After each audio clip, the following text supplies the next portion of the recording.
ஏன்னா ஊருக்குள்ள நம்ம தலைவரை பற்றி மக்கள்லாம் என்னென்ன பேசிக்கிறாங்க. என்ன பேசிக்கிறாங்க? நேற்று வரைக்கும் இந்த விஜய் திரிஷாவை வச்சுக்கிட்டு இருப்பார் போலடா அப்படின்னு பேசிக்கிட்டு இருந்தாங்க. ஆனால் இன்னைக்கு ஏய் விஜய் திரிஷாவை வச்சிருக்காரா அப்படின்னு பேச ஆரம்பிச்சிட்டாங்க. ஒரு விஷயம் தெரியுமா, நம்ம பசங்க நமக்கு தெரியக்கூடாதுன்னு சொல்லிட்டு அங்கங்கே சந்து பொந்தில் வந்து ஒளிஞ்சு மறைஞ்சு இந்த பீடி சிறுக்கு பிடிப்பாங்க. இதை நம்ம கண்டும் காணாமல் போயிட்டோம்னா நம்ம மரியாதையை நம்ம காப்பாற்றிக்கலாம். அதை விட்டுட்டு டே நீ எப்படா பீடி சிறுக்கு பிடிப்ப, அது உடம்புக்கு அப்படி தீங்கு இப்படி தீங்குன்னு அட்வைஸ் பண்ண ஆரம்பித்தோம்னா அவன் புரிஞ்சுப்பான். அதான் அப்பனுக்கு தெரிஞ்சு போச்சே அப்படின்னு சொல்லிட்டு மறுநாள் நம்மகிட்டே வந்து பா தீப்பெட்டி இருந்தால் கொடுப்பா அப்படின்னு கேட்க ஆரம்பிச்சிருவான். இப்போ யாரோட மரியாதை சந்திச்சிருக்கோம்? நம்ம மரியாதை சந்திச்சிருக்கோம். அதே போல தான் அவங்க வாட்டுக்கு எங்கேயோ ஒளிஞ்சு மறைஞ்சு விழாக்களுக்கு போய்கிட்டு இருந்தாங்க. இந்த நயினார் நாகேந்திரன் அண்ணன் என்ன பண்ணார், சொரிஞ்சு விட்டாரு. அதுக்கப்புறம் அவங்க கொண்டாட்ட போய் ஊதி விட்டு இதை நீ கிளப்பி விடுன்னு கிளப்பி விட்டாங்க. இப்போ என்னாச்சு, ஊருக்கும் தெரிஞ்சு போச்சு, கொண்டாட்டிக்கும் தெரிஞ்சு போச்சு.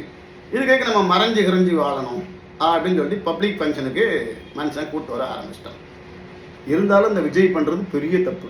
அரசியல் தலைவர்கள் அப்படின்றவங்க வந்து மக்களுக்கு நல்ல விஷயங்களை கற்றுக் கொடுக்கவங்களா இருக்கணும். நீங்களே வந்து ஒரு தவறுக்கு எடுத்துக்காட்டாக இருக்கக்கூடாது. காதல் நல்லது தான், ஆனால் கள்ளக்காதல் தவறு. ஒரு தலைவன் தப்பு பண்ணுறான்னா உங்களை பின்தொடரக்கூடிய லட்சக்கணக்கான இளைஞர்கள் இதே தப்பை பண்ணுவாங்க. இன்னைக்கு ஏற்கனவே நாட்டில் கள்ளக்காதல் விவரம் தலைவிரிச்சு ஆடுது. அவன் பொண்டாட்டி இவன் கொள்றது, இவன் பொண்டாட்டி அவன் கொள்றது, இவன் பொண்டாட்டி அவன் கூட்டு போகிறது, அவன் பொண்டாட்டி இவன் கூட்டு போகிறது, இந்த மாதிரி கள்ளக்காதல் விவரம் வந்து தலைவிரிச்சு ஆடுது. ஒரு நாளைக்கு 10 நியூஸ் பேப்பரில் வருது. அப்படி இருக்கும்போது நாட்டுக்கு நல்லது பண்ண வந்திருக்கேன், மக்களை திருத்த வந்திருக்கேன், மக்களுக்கு அட்வைஸ் பண்ண வந்திருக்கேன் அப்படின்னு சொல்ல வந்த நீங்கள் இந்த மாதிரி கேடுகட்ட செயல்களை பண்ணக்கூடாது. இது பெரிய தப்பு. இந்த நாட்டில் எல்லாரும் யோசிக்கலாம்னு சொல்லியில் வரல. அந்த 3 பொண்டாட்டி 4 பொண்டாட்டி வச்சுருந்தாங்களே அதெல்லாம் தப்பு இல்லையா அப்படின்னு கேட்கலாம். பட் யாரும் யார் மேலேயும் புகார் கொடுக்கல, இந்த மாதிரி சந்தி சிரிக்கலை. நம்ம தப்பு பண்ணுறது தப்பு இல்லை, ஆனால் நம்மளை நம்பி வந்த நம்ம குடும்பத்தையும் நம்ம பிள்ளை குட்டியும் நம்ம பத்திரமா பார்த்துக்கணும்.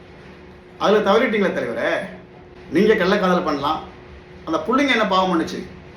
இன்னைக்கு அப்பா தலோட சந்தோஷமாக இருக்க வேண்டிய அந்த பிள்ளைங்க அனாதையாக நிற்குதுல்ல, இது யாருடைய தப்பு? உங்களை பார்த்து பல குடும்ப தலைவர்கள் இந்த மாதிரி கெட்டு நாசமாக போவாங்கல்ல. விஜய் எவ்வளோ பெரிய ஆள், ஒரு அரசியல் தலைவர், அவனே தப்பு பண்ணிட்டான், நம்மலாம் தப்பு பண்ணா என்ன அப்படின்ற ஒரு கேள்விக்குரிய வச்சுட்டு போயிட்டீங்கல்ல. எந்த தலைவருக்கும் 2 பொண்டாட்டி 3 பொண்டாட்டி இல்லாமலாம் கிடையாது, இருக்காங்க, ஆனால் வெளியே தெரியாது. இப்போ நீங்கள் யூரின் போயிட்டு ஜிப்பை மூடாமல் வந்தால் கூட எவனாவத்தை ஜூம் பண்ணி காட்டுருவான், விஜய் அவர்கள் யூரின் போயிட்டு ஜிப்பை மூடாமல் போனார். ஏன்னா அங்கே கேமரா வச்சு செக் பண்ணிட்டு இருக்காங்க. இதுதா, அதனால் கவனமாக இருக்கணும். நம்ம மரியாதையை நம்ம தான் காப்பாற்றிக்கணும். நம்ம தலைவர்ன்ற அந்தஸ்து இருக்கும். நம்மளை பின்தொடரக்கூடிய தொண்டர்கள் இளைஞர்கள் வந்து நல்ல வழிக்கு போக நம்ம காரணமாக இருக்கணும்.